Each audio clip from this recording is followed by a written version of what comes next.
Salut tout le monde, ici Étienne Vigneault de Noise Media. Voici un autre tutoriel Photoshop. Aujourd'hui, je vous montre comment utiliser les effets d'ombre intérieure et de bevel and emboss afin de créer un effet de 3 dimensions dans une image. L'exemple que je vais vous montrer, c'est comment créer quelque chose ici. Ça va être avec un logo ou un texte. On peut faire ça avec à peu près n'importe quoi. Comme par exemple, j'ai pris une photo ici, c'est mon cousin qui fait du skate. Et en le découpant, j'ai réussi à superposer pour faire comme si on avait découpé la photo, mettre du papier à l'arrière. Et on peut vraiment mettre n'importe quoi à l'arrière. J'ai mis aussi de la peau de girafe et un mur de briques.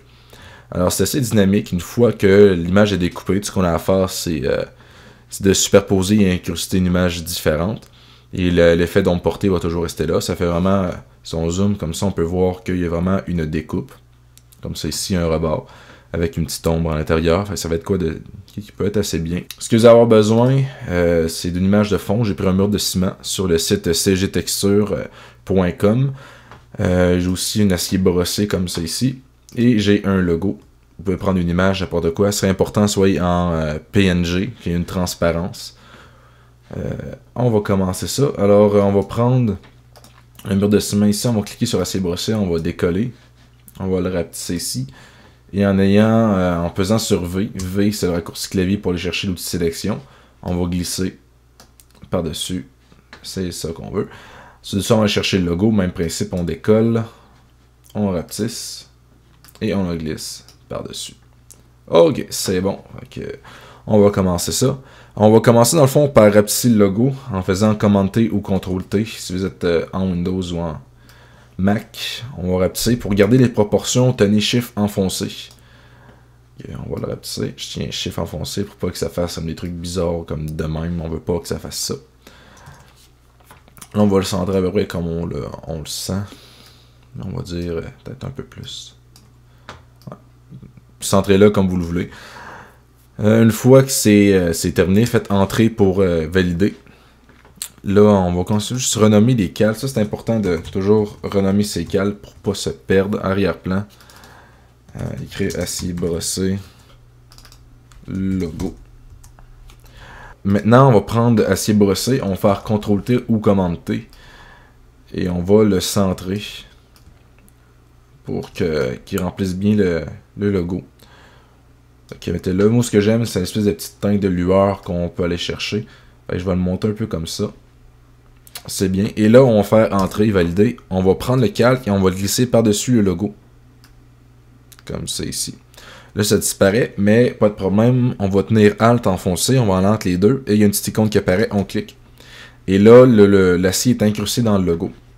Là, ça paraît d'être en 3 dimensions encore, mais ça va venir avec un effet d'ombre intérieure et de bevel and emboss. Alors, pour ça, on va double-cliquer sur l'icône du logo.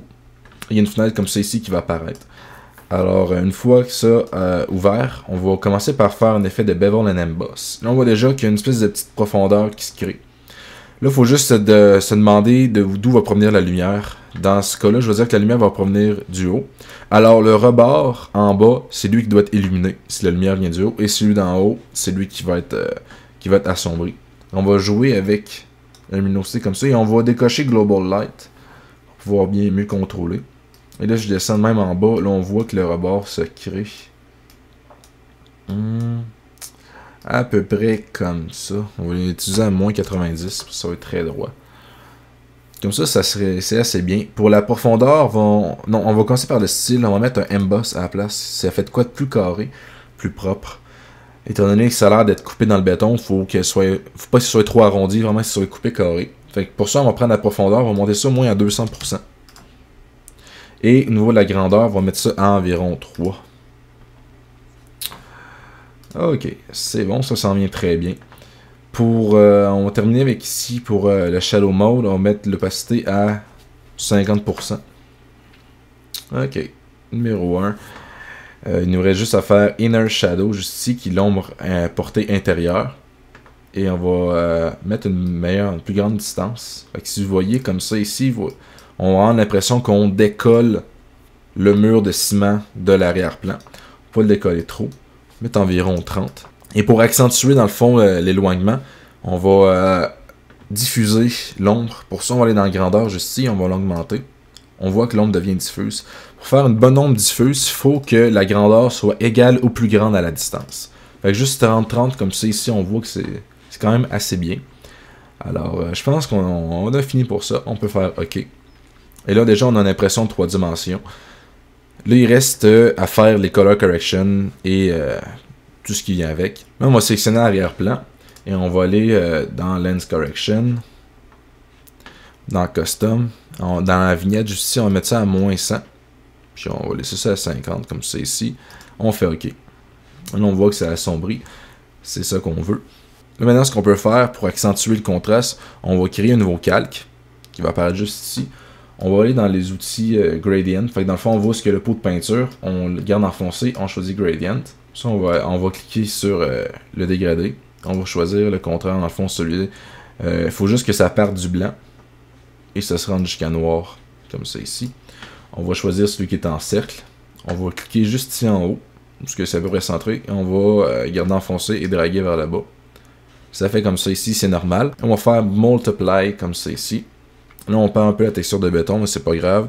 On va prendre le layer et on va baisser l'opacité un peu. Environ 50%. C'est bon.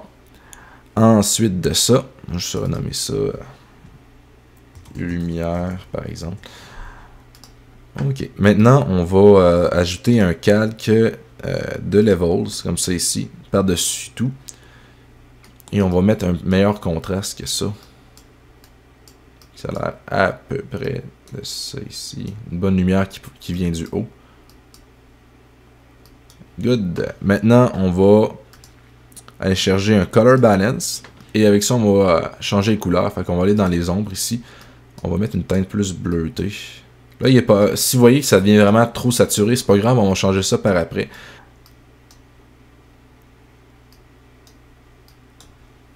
Ça.